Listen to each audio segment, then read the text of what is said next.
విజయవాడ ఇంద్రకీలాద్రిపై దసరా శరన్నవరాత్రి ఉత్సవాలు అంగరంగ వైభవంగా జరుగుతున్నాయి. 4వ రోజు దేవి శరన్నవరాత్రి ఉత్సవాలకు భక్తులు పోటెత్తారు. ఇవాళ శ్రీ లలిత త్రిపుర సుందరి దేవి అలంకారంలో కనకదుర్గమ్మ దర్శనమిస్తున్నారు. తెల్లవారుజామున 4 గంటల నుంచే అమ్మవారి దర్శనానికి క్యూ లైన్లలో బారులు తీరారు భక్తులు. ఆదివారం కావడంతో భక్తులు ఎక్కువగా తరలివస్తారన్న అంచనాలతో దేవస్థానం అధికారులు అన్ని ఏర్పాట్లు చేశారు.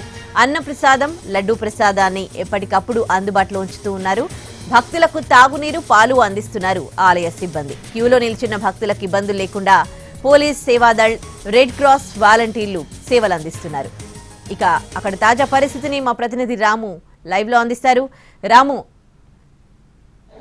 ఈ రోజు అమ్మవారు లలితా త్రిపుర సుందరి దేవిగా ఇంద్రకీలాద్రిపై దర్శనమిస్తున్నారు. అమ్మవారిని దర్శించుకోవడానికి క్యూ లైన్లలో తెల్లవారుజామున 3:30-4 గంటల సమయం నుంచే భక్తులైతే లైన్లో వచ్చినటువంటి పరిస్థితి అయితే ఉంది. వేలాదిగా భక్తులు, అంటే ఈరోజు ఆదివారం కావడం కూడా విశేషం. ఆదివారం కావడంతో భక్తుల సంఖ్య కూడా అత్యధికంగా ఉండే పరిస్థితి అయితే ఉంటుంది. అందువల్ల ఏర్పాట్లు కూడా చాలా ఎక్కువగా చేసినటువంటి పరిస్థితి. ఎవరైనా క్యూ లైన్లో వస్తున్నా వాళ్ళందరికీ కూడా ఎటువంటి ఇబ్బంది కలగకుండా అన్ని రకాల జాగ్రత్తలు తీసుకుంటున్నారు అధికారులు.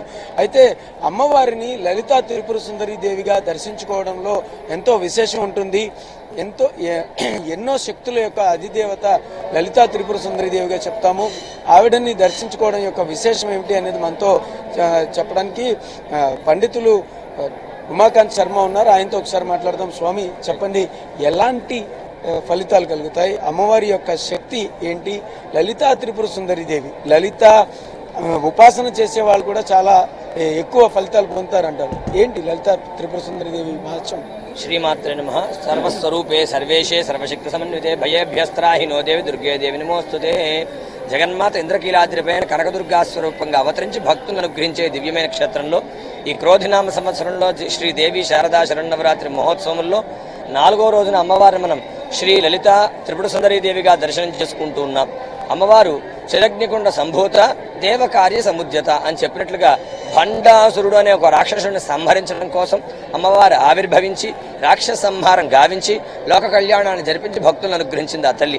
అలాగే అమ్మవారు మనం కనుక గమనించినట్లయితే చూసినట్లయితే అమ్మవారు ఎంత విభిన్నమైన విశేషమైన ఉత్కృష్టమైన స్వరూపం మనకు అర్థమవుతుంది. అమ్మవారు ఒక సింహాసనం పైన మనం కూర్చున్నట్లుగా మనం చూస్తూ ఉంటాం చిత్రపటాల్లో. అక్కడ 4 కోడి దగ్గర 4 దేవతలు, అలాగే వెనకాల పరమేశ్వరుడు పడుకున్నట్లుగా కనబడుతుంది. ఇదంతా దేనికి సంకేతం అంటే ఈ సృష్టి నడవాలంటే ప్రధానంగా 5 తత్వములు 5 క్రియలు ఉండాలి. సృజన శక్తి, స్థితి, సంహారము, తిరోధానము, అనుగ్రహము అనే 5 తత్వములు ఉంటేనే కానీ జగత్తు నడవదు. ఈ 5 తత్వములకి సంకేతమైన బ్రహ్మ, విష్ణు, రుద్ర, ఈశ్వర, మహేశ్వరుడు అమ్మవారికి ఆసనంగా ఉన్నారు. అంటే అమ్మవారు అంత గొప్ప స్వరూపం మనకు అర్థమవుతున్నది. అలాగే ఈ చరాచర జగత్తుకిలో అందరూ మనం కోరుకునే 2 అంశాలు: విద్య వల్ల జ్ఞానము, సంపద వల్ల సౌఖ్యములు. ఆ 2 ఇచ్చే వాణి లక్ష్ములు అమ్మవారికి వింధ్యామరలు వీస్తూ మనకు కనపడుతున్నారంటే అమ్మవారు ఎంత మహోత్కృష్టమైన స్వరూపమో మనకు అర్థమవుతున్నది. స్వామి, అమ్మవారిని లలితా త్రిపుర సుందరీ దేవిగా దర్శించుకున్న వారికి ఫలితాలు ఎలాంటివి ఉంటాయి? అమ్మవారిని ప్రధానంగా ఈ ఇంద్రకీలాద్రి క్షేత్రం పైన మనం ఆరాధించే స్వరూపం ప్రతినిత్యం కూడా లలితా సహస్రనామంతో త్రికాలమయందు కూడా ఇక్కడ అర్చన జరుగుతుంది. శంకరాచార్య స్వామి వారు శ్రీచక్రాన్ని స్థాపన చేసిన దగ్గర నుంచి ఇక్కడ లలితా సహస్రనామంతోనే అమ్మవారిని ఆరాధించాలని వారు తెలపడం, అక్కడి నుంచి అనూచనంగా అప్పటి నుంచి కూడా ఆ విధంగా ఆరాధిస్తూ వస్తున్నాం. సహజంగానే లలితా సహస్రనామం చదివితేనే ఎంతో గొప్పదైనటువంటి ఎనర్జీని, అంటే పాజిటివ్నెస్ని మనం పొందగలుగుతాం.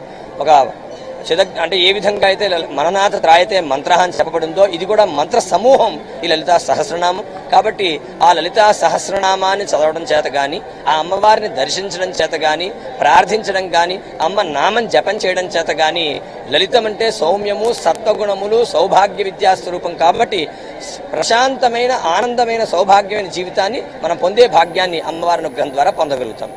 మనం పొందాలంటే అమ్మవారి అనుగ్రహం ద్వారా అత్యంత భాగ్యకరమైనటువంటి జీవితాన్ని మనం పొందగలుగుతాము. లలితా త్రిపుర సుందరీ దేవిగా దర్శించుకోవడం వల్ల ఎన్నో అద్భుతమైనటువంటి ఫలితాలు ఉంటాయి అని చెప్పి కూడా పెద్దలైతే చెప్తున్నారు. ఈరోజు సాయంత్రం రాత్రి 11 గంటల వరకు కూడా అమ్మవారు లలితా త్రిపుర సుందరీ దేవిగా దర్శనం ఇస్తారు. ఈరోజు పూర్తి స్థాయిలో అంటే ఎవరికి కూడా ఎటువంటి ఆటంకాలు కలగకుండా దర్శనానికి ఏర్పాట్లు చేసినటువంటి పరిస్థితి అయితే ఉంది.